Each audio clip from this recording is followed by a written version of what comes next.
I want to show you how to remove this noise pixels in the image using FIJI.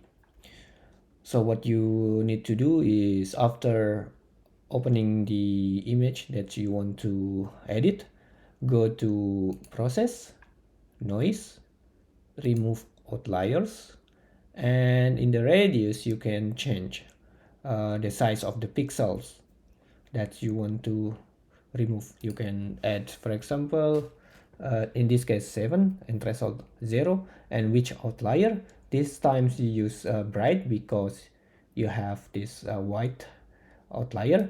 You can also choose dark if you have a dark outlier.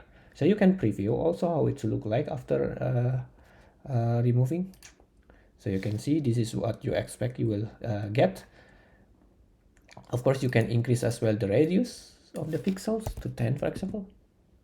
You see it will even remove more outlier. But be aware that when increasing the pixel radius, actually the sharpness of the image also decrease, as you can see here. So you need to have the balance. You need to see the balance between smoothing and removing outlier. So let's see with 3, and then you can see still more. Okay, probably with 5 pixels. Probably this is okay. So if you're happy with that, and then just click OK. And this one, click no, and then it's done.